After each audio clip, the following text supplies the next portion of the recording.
as the Chinese Galamseyers come Ghana, most of them born with our local women. When they want a country inside, how would they take care of them? Then get the sort of healthcare that they need. Then if you talk to them, my parents from China, what be the life of their Chinese babies? So when they cross this river where they have been to, into the village, maybe go identify the families where get some of these Chinese babies, then find out what life they like for them.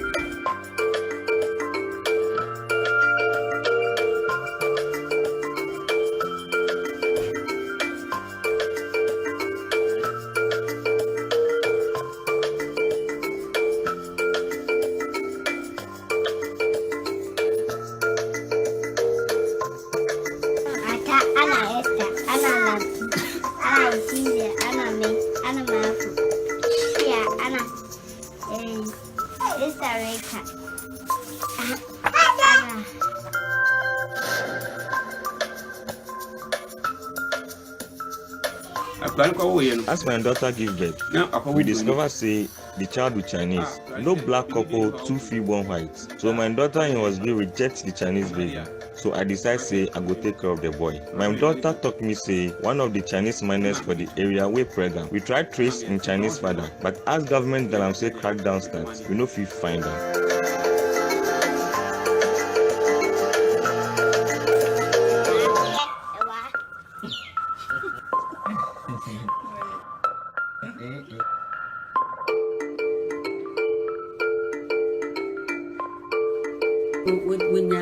He always they ask of him father when they watch TV. If you see white man pet, then they ask my father that. Raising Kofi be hard. School fees, head and body lotions all be expensive. When we too we old, so it no be easy give us.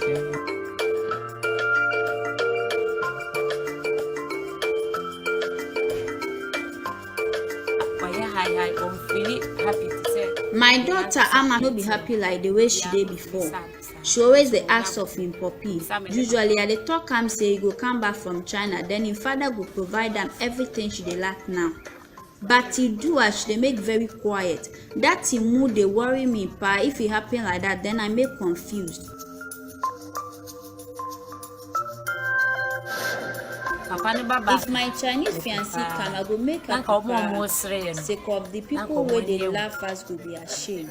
So that those who they laugh me say, I go pray give Chinese man who want leave me go shy. Them they talk say after the man left, I make broke sake of I no figure money pay my school fee. When they mock me, all I they talk because time be the best.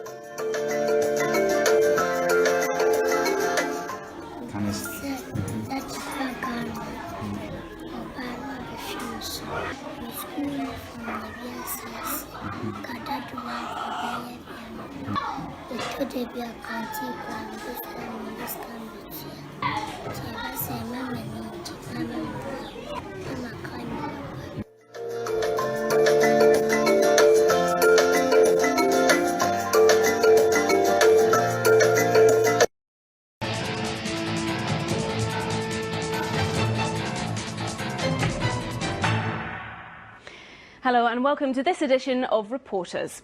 In southeastern Congo, mineral-rich Katanga province is experiencing a new renaissance, thanks mainly to the increase in demand for copper and cobalt by China and from the massive investments the Chinese are making in the area. But this new Asian venture has brought up some terrible memories for some. Now, back in the 1970s, it was the Japanese who had operations here. Some of the miners had children with local Congolese women, but very often the children died, and the women here say their babies were killed.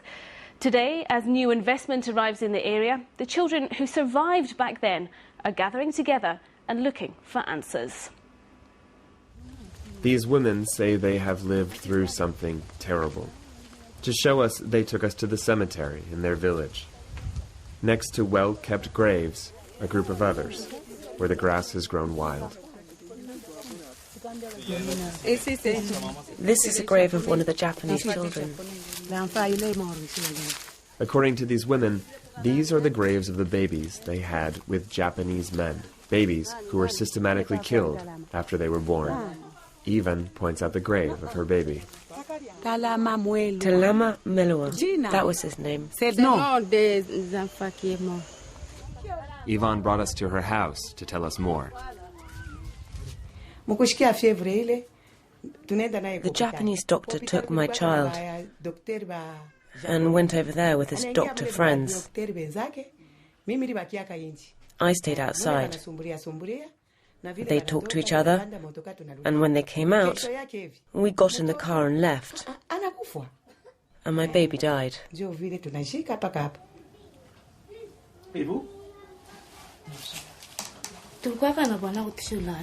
We spent the night with our baby. He was fine. In the morning, I left him with his Japanese father. I went to get water. When I got back, the baby was weak. We went to the hospital and the baby got weaker and died. I had 8 children who were still alive. Only my Japanese child died. I had a baby with a Japanese man who died. I've had 7 since and they're all alive. I had 1 Japanese baby who died. The other 7 children lived. Was it infanticide? Perhaps. But 29-year-old Nana was born in the same era from a Congolese mother and a Japanese father. Today, she calls herself a survivor.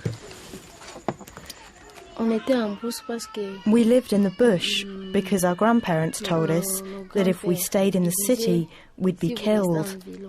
We left for the bush to hide with our grandparents.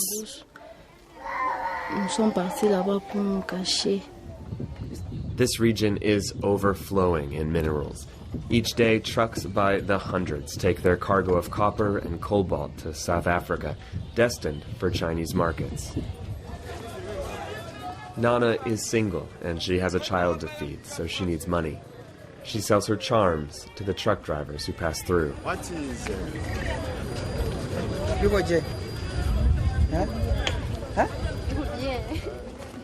But Nana isn't only looking for cash. She's also looking for the truth about her history. And so she talks to her father's old colleagues, like this retired miner.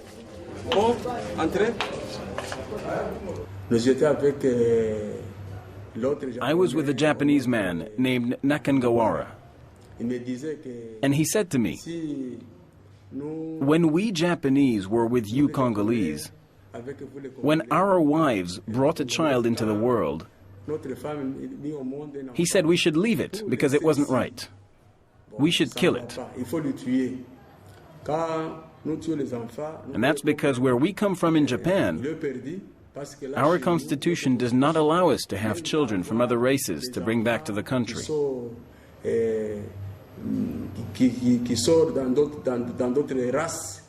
And that's why we have to kill them before we leave.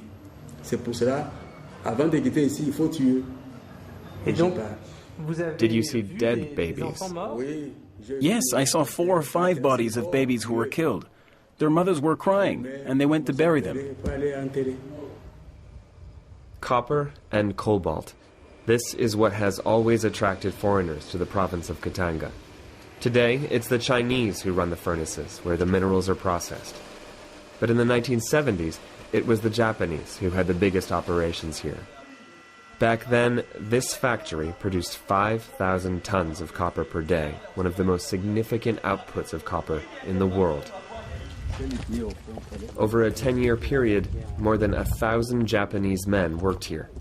The men came alone, without their families.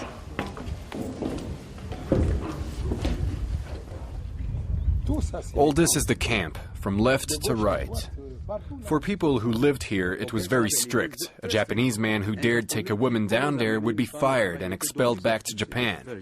On their side, they were very strict. Pleasure happened outside the camp. That's a rule they respected. They really respected it. Without fail, for that at least, I tip my cap. Japanese respected the rules. That is the official version. But others tell a different story. They were men like us who found among the Congolese some beautiful women and who thought they could share a bed and a roof together. And they did it out in the open, and it didn't cause much trouble. But back home, they couldn't take their children there. Their children. The mixed-race Japanese children have formed an association. There are 50 of them today who call themselves survivors. They meet in this pharmacy. Everyone wants to have their own identity recognized, but when we go to the hospital where we were born, they tell us that they don't have any record of our birth. There's no trace. There's no trace of your birth? Nothing. You don't have a birth certificate? No, nothing. Do you have a birth certificate? A birth certificate from the hospital? No. They killed the babies at the hospital. It was easy to do it there. So our grandparents never took us to the hospital. And that's why we were able to escape. That's why we were able to survive. To fight for their rights, they've hired a lawyer who is also a member of the Congolese National Assembly. As a national representative, I've already asked the National Assembly for an investigation. Personally, I do not have the ability to be able to find a truce in this affair, so I have requested a parliamentary commission to investigate the issue. But no commission has been put in place, and the Japanese have not replied to the questions of the Congolese government, nor to those of journalists. To find out more, we went to the mining hospital, along with the mothers of the dead children, and a nurse who worked there at the time. Here was their clinic. You see the distance? When someone was here, we would be over there. And we couldn't tell what was happening here. Here was where the Japanese doctors worked? The Japanese doctor and the Japanese lady. No Congolese doctor? No. Vous-même, c'était ici? Oui. Il venait avec les Japonais pour rentrer. Il y a des Japonais qui sont venus. Mimi bakiaka inji. Apa. Mine ikala. She stayed outside. The Japanese would come in with the baby, but the mother stayed outside. And the next day, the baby would be dead. Women get medical care one day, and the next day the baby's dead. Didn't you have any suspicions about the behavior of these doctors? No. If the women came to tell us, we would have known. But they didn't come, so for us, the baby died of an illness. No one complained to you at the time? No. The medical staff denied there were any suspicious deaths. But in the village where the old miners live, you hear the stories.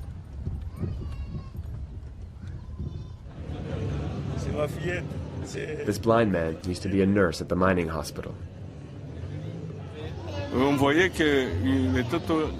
We saw the mortality rate went up and we asked why. Some people said that the Japanese didn't want to leave their mixed children here.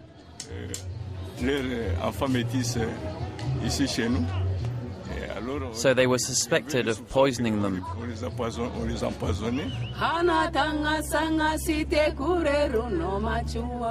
these the same men who killed their children before they left? The testimonies are overwhelming, but Nana and the other inhabitants of this region fight to survive.